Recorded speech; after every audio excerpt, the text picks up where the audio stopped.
El fuero constitucional en México dejó de ser una garantía democrática y se convirtió en un blindaje de élite y una herramienta de protección para políticos acusados de corrupción, desvío de recursos, abuso de poder e incluso vínculos con el crimen organizado. Lejos de cumplir su función original, hoy opera como un escudo que retrasa o bloquea la acción de la justicia. Durante décadas, el fuero ha funcionado como una licencia temporal de impunidad, reservada para quienes logran mantenerse dentro del sistema. El origen traicionado. El fuero fue incorporado formalmente en la Constitución de 1917, en sus artículos 61, 108 y 111, con un objetivo concreto: establecer que diputados, senadores y otros altos funcionarios no podían ser procesados penalmente sin antes pasar por un procedimiento especial de desafuero, que impedía que el Ejecutivo persiguiera a través de la ley a legisladores incómodos, como ocurrió durante regímenes autoritarios del pasado. El fuero fue implementado para proteger la libertad de expresión y acción de los legisladores frente a represalias del Ejecutivo. Nunca fue concebido como un permiso para delinquir, ya que en teoría el fuero no exime del delito, solo establece un procedimiento previo para procesar a un funcionario. Sin embargo, el control hegemónico del PRI permitió que el Congreso funcionara más como un muro de protección que como un contrapeso, protegiendo a quienes concentraban poder, dinero e influencias. Durante décadas, el Congreso mexicano fue deformándose hasta convertirse en una lavadora política, donde las acusaciones entraban y nunca salían. Entre los años 1940 y 2000, en pleno dominio del PRI, prácticamente ningún gobernador o legislador federal fue procesado penalmente mientras estuvo en funciones, pese a escándalos documentados por la prensa y la Auditoría Superior de la Federación. El mensaje quedó tatuado en la cultura política: el cargo es un refugio, no una responsabilidad. Entre 2000 y 2023, se presentaron decenas de solicitudes de desafuero a nivel federal y estatal. Solo una minoría prosperó, y casi siempre cuando el funcionario ya había perdido poder político. Según datos legislativos, más del 70% de las solicitudes de desafuero fueron archivadas o congeladas sin resolución de fondo. El patrón se repite: llegar al cargo para no pisar la cárcel. El mecanismo es siempre el mismo.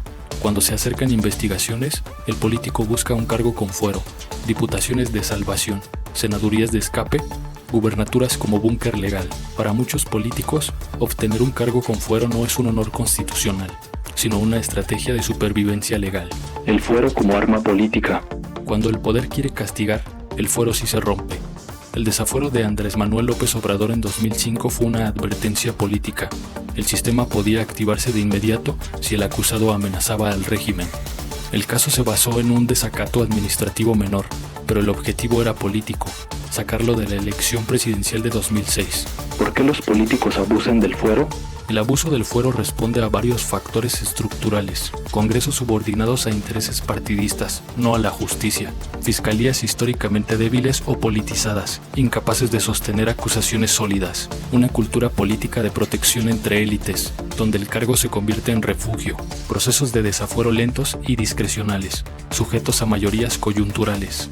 El manual del político impune. El patrón se repite una y otra vez. Surgen denuncias. El político busca un cargo con fuero. El Congreso congela investigaciones. El tiempo pasa y el delito prescribe o se diluye. Casos polémicos que marcaron la historia. Carlos Romero Deschamps. Un ejemplo histórico es Carlos Romero Deschamps, senador del PRI y líder petrolero. En el año 2000, el escándalo del Pemex Gate documentó el desvío de al menos 1.500 millones de pesos a la campaña presidencial priista. Romero Deschamps conservó su fuero durante años. Mientras fue senador, nadie lo tocó. Javier Duarte.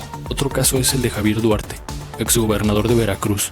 Durante su mandato de 2010 a 2016, la Auditoría Superior de la Federación documentó desvíos superiores a 65,000 millones de pesos.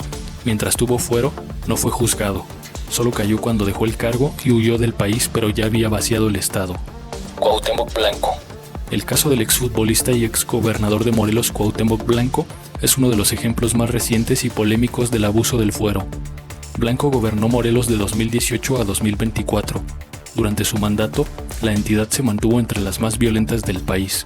En 2022, se difundieron videos y fotografías en los que apareció reunido con presuntos líderes del crimen organizado, lo que detonó denuncias penales y solicitudes de investigación por posibles vínculos con grupos delictivos.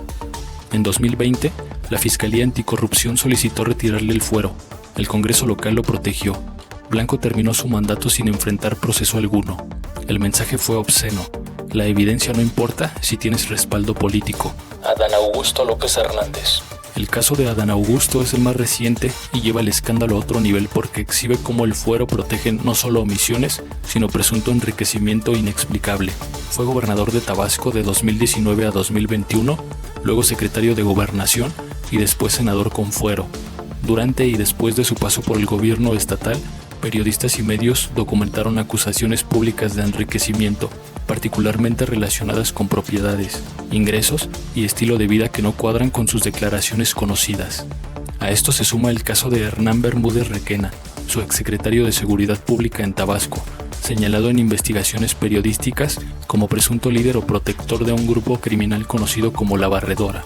El señalamiento no es menor. La estructura de seguridad del Estado habría estado infiltrada mientras el gobernador ascendía políticamente. La pregunta central que nadie responde es brutal. ¿Cómo un gobernador y luego secretario de Gobernación no vio, no supo o no actuó, y aún así salió políticamente intacto? No hay imputación judicial directa contra Adán Augusto, pero tampoco hay investigaciones públicas claras, ni auditorías concluyentes, ni rendición de cuentas. En cambio, hay fuero, silencio institucional y cierre de filas políticas. La simulación de las reformas. Aunque distintos gobiernos han prometido eliminar el fuero, las reformas aprobadas han sido parciales y cosméticas. En muchos casos, los funcionarios siguen enfrentando procesos en libertad o con protecciones legales que retrasan años cualquier sentencia. El resultado es un sistema donde el fuero no protege a la institución, sino a la persona y termina por alimentar la desconfianza ciudadana. Conclusión. El fuero, concebido como una defensa de la democracia, terminó siendo una de sus mayores contradicciones.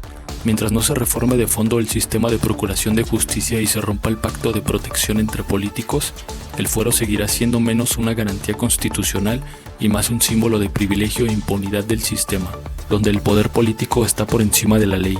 Mientras el cargo público siga siendo un refugio contra la justicia, el mensaje al ciudadano será devastador. La ley no es igual para todos. Si este video te ha gustado, deja tu like y suscríbete para no perderte futuros videos del canal. Hasta la próxima.